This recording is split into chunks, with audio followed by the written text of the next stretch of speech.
Matt Whitaker, former U.S. Acting Attorney General. This is such a great conversation about America, our future, what's going to save our republic. We have a great football player. Matt Whitaker is here. Matt. They tried to bury me. They didn't realize I was a seed. It's a touchdown. Whitaker. Former acting U.S. Attorney General. Under President Trump. I'm going to be an unwavering supporter of law enforcement. Welcome to Liberty and Justice with your host, Matt Whitaker. Welcome to Liberty and Justice. I'm your host, Matt Whitaker. It's good to be back. We're here at the Investor Summit in Las Vegas, Nevada, and for CPAC. And this is part of, we're trying to save our country, Ken. And I have Ken Paxton, Attorney General of the great state of Texas. How are you doing, my friend? Great to be here. Great to be back. Yeah, we're going to be all over the board on this show because there's so much we can talk about. And I haven't seen you in a while. You were obviously, fighting the impeachment, the unjust and unfair and completely politically motivated impeachment. So how's it feel to be on the other side of that and be victorious? You know what? It feels great. It's given me some opportunities I otherwise wouldn't have had. It's exposed some things for me that I otherwise wouldn't have known. And in Texas, we've had this more than a decade of a House controlled by the Democrats, even though it doesn't look like that. Yeah. And now that's all been exposed, and it's given me an opportunity now to go out and campaign for new Republicans who won't allow the Democrats to block vote and control the House. Yeah, and we had to do that in Iowa. Kim Reynolds, our governor, had to primary some Republicans because they were unwilling to go with the conservative agenda. So it's good that some of these folks are being exposed, and you can put true conservative patriots in these spots through primaries. Well, we definitely have a lot of work to do, yeah. But we probably have 25, 30 races that we will be competitive in against incumbents, including the speaker, including some of his top lieutenants. And I plan on being very involved and engaged in that process because we don't fix this, I think we're going to lose Texas in 4 to 6 years. Yeah. So I think one of the things that probably a lot of viewers of Liberty and Justice want to know about is how you get through that. Not the blocking and tackling, but like personally, when you're under attack. And again, we've both been in the barrel, and it's no fun when people are saying things that aren't true about you, or the media is reporting things that aren't true about you. So how do you get through that personally? How do you continue to soldier on? So it was hard. I mean, it was 4 months. It happened. They did it in 3 days publicly. They'd been working on it for months, and they did it without any transparency for a reason. They didn't want their own members to know, because they would have been under pressure from their constituents to actually listen to the truth. And so it all happened very fast. I was out in 3 days, suspended, even though they had never proven anything. There was no testimony. There were no witnesses. There was no sworn testimony. Nothing required by law was done, including taking on issues that were prior to the election, which is not allowed under Texas law. So suddenly I'm out of office. I have no money to hire lawyers because I spent it all on my campaign, millions of dollars to win a primary runoff in the general election. And so I had no money, and they knew that. And they had unlimited resources I think they ended up with like 17 lawyers. And so, plus they had a 4-month head start, and they wouldn't provide the information they were required to provide. So I'm sitting out there getting attacked by the media every day. I can't respond. I have a gag order on me, which also was very difficult because I can't even respond, and I have no team. And I had to build that team in a very quick period of time with no money, and then go raise the money and try to keep it going. So it was very difficult. But I would say this. I just decided that I was elected by the voters, and if the voters wanted me there, I was going to fight till the bitter end. They were going to have to drag me out, and I kept telling people, I'm not quitting. I feel like I'm supposed to be doing this. I'm driven by my faith and belief that I'm supposed to be doing this. And so if I'm going to leave, it's going to be done. They're going to have to do it the hard way. Mm-hmm. They're going to have to vote me out. And certainly there were all kinds of rumors that I was going to resign and quit. And I kept telling my attorneys, I am not quitting. They're going to have to vote me out. I don't care what they do to me. I don't care what they say to me. And, that wasn't always easy to live every day, but I just felt like I had to do that. Yeah. And I think one of the hardest things for the conservative movement was that, to your point, in 3 days you were sidelined. And, Texas Attorney General's office under your leadership has been the fighter, the lead against Joe Biden's, kind of policies that are deteriorating America, including the border. I mean, let's talk a little bit about, that period of time where you couldn't do the job and therefore what the Biden administration, being unchecked, was doing at our southern border. Yeah, it got worse. And believe me, it was no accident. The Biden administration was clearly involved in this. And the way the Texas House works, there's 150 members, and we have 65 Democrats. So the Republicans should control who's speaker, and whoever speaker controls the agenda. Well, in this case, what the Democrats do, they block vote, and then they get the deal from the best Republican for them, who's going to do their deal. And then that Republican only needs 10 Republicans, and then those Republicans get all the best committees. That's how it's done. And that's how this was done. The impeachment was encouraged by the Biden administration through the House Democrats. And the reason I know that is the DOJ sent 2 lawyers to help them with their investigation. So the House Investigating Committee had 4 lawyers, 2 of them from the Department of Justice, aiding and abetting everything that happened. So, there's no doubt that the Biden administration wanted me out of the way. We'd filed 48 lawsuits at the time against them, many of them related to the border, and all of that came to a screeching halt. Yeah, but now you're back, and you're probably more enthusiastic about doing the people's work than you maybe ever have been. Not probably. I am more enthusiastic. I'm guessing that's my perspective. I'm very motivated. I lost 4 months. It's taken a little time to catch up because I lost people.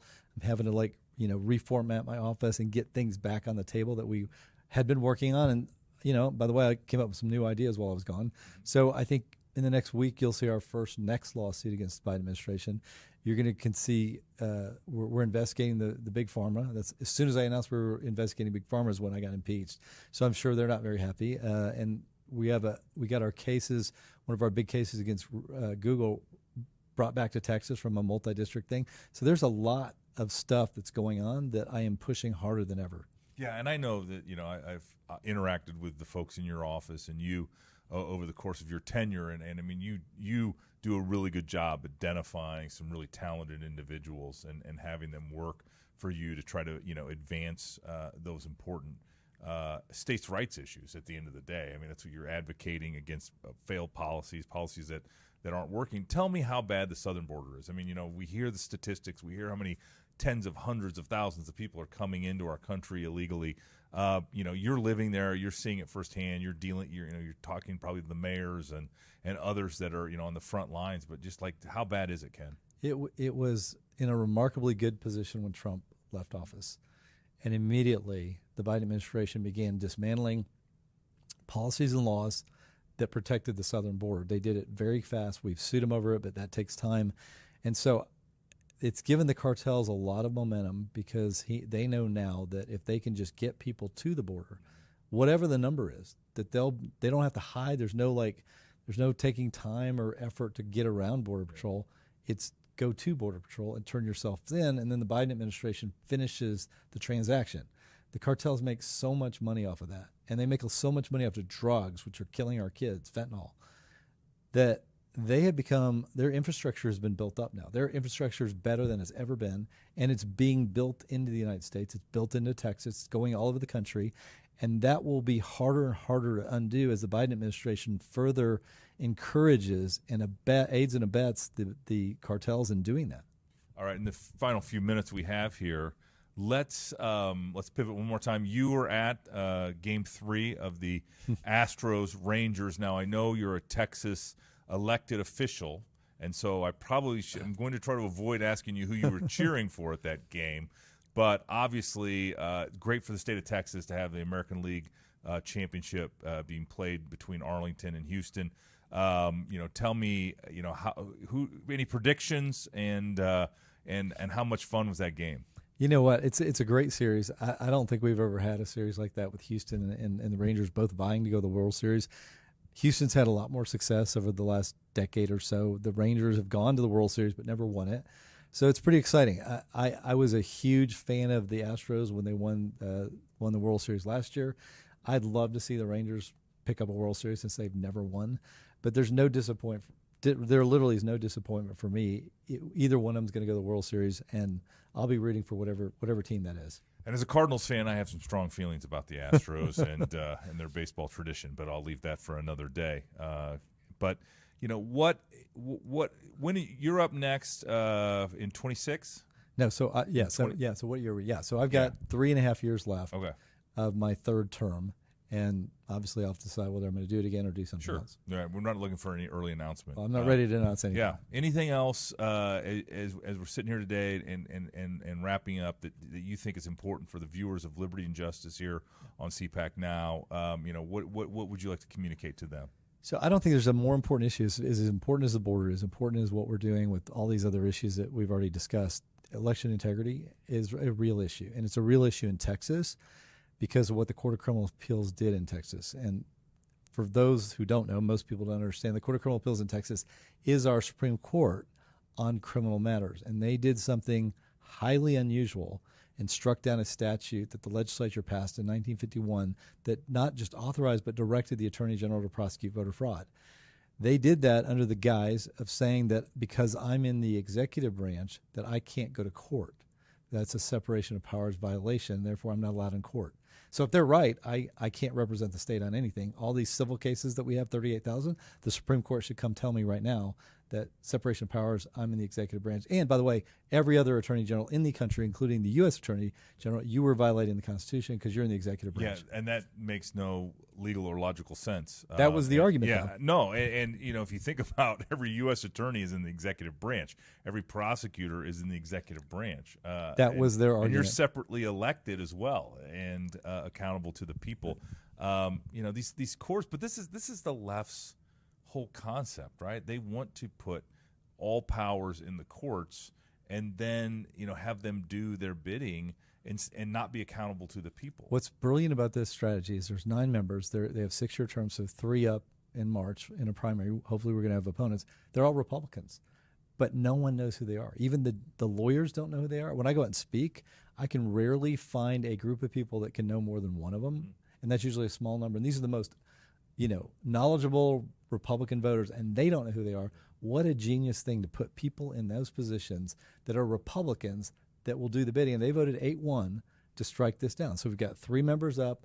We're not only going to be going after House members who have put Democratic chairs in charge of our House, but we have now this to deal with, because if we don't fix this, we will lose Texas.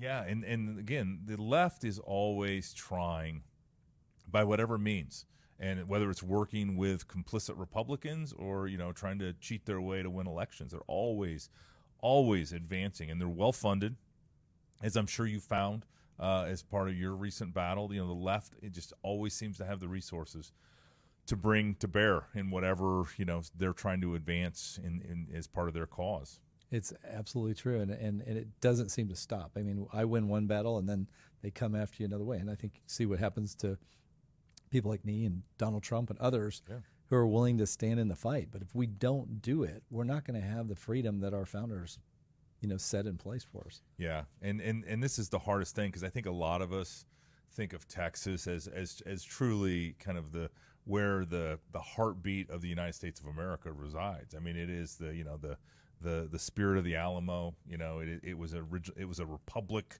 itself before it became part of the United States, and so sort of that essence of Texas is kind of the American fighting spirit, and to see how close it is to being lost, I think is concerning for a lot of people. Well, and it's absolutely true. I think that is the essence of Texas, and I would still say it's true, but the other side knows that too, and so there's a huge effort to be strategic in how they've done it. So like they've taken over the district attorneys in the liberal cities, the big cities. So that means we don't have prosecutions, including voter fraud. Well, so they've done that. Then they take the Court of Criminal Appeals with Republicans. And then what's left? Me. If they had taken all 3, I don't know how we fight. We don't have a mechanism or a way. And they've taken my way, and I'm trying to get it back by changing the Court of Criminal Appeals and getting the House and the Senate to change the law back to what it was.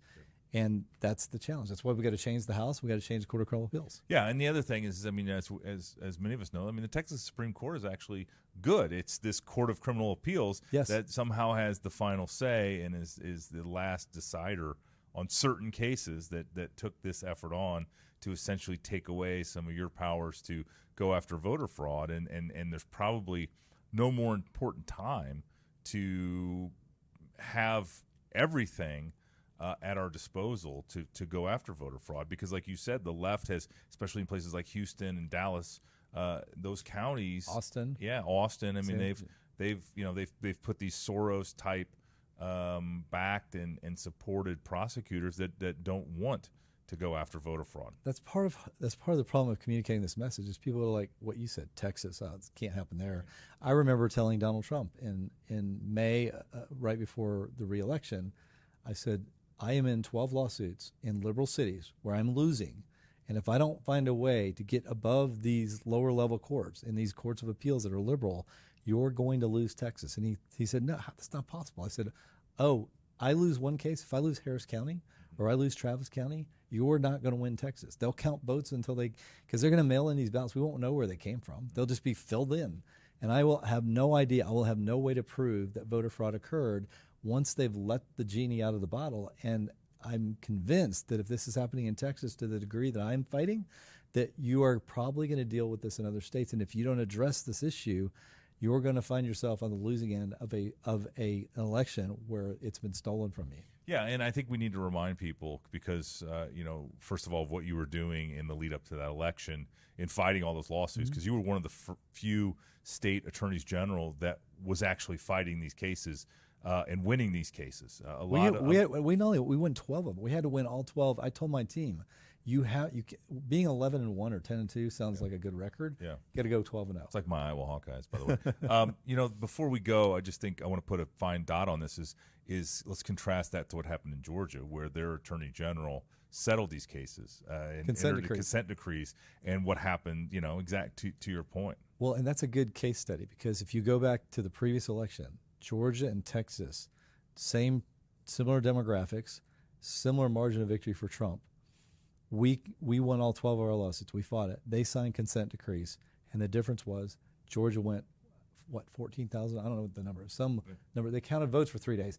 And when I saw that happening, election night, I knew that had we let this go, we would have been counting votes in Harris County or one of these counties, or all of them, until they got enough votes, enough mail-in votes that they could have changed the election. All right. Well, I think we should all buckle up because these same battles are coming in 2024. You've been watching Liberty and Justice. I'm your host, Matt Whitaker. Thank you, Attorney General Ken Paxton from the great state of Texas. It's good to see you again, my friend. And we'll do this again. Tune in next time.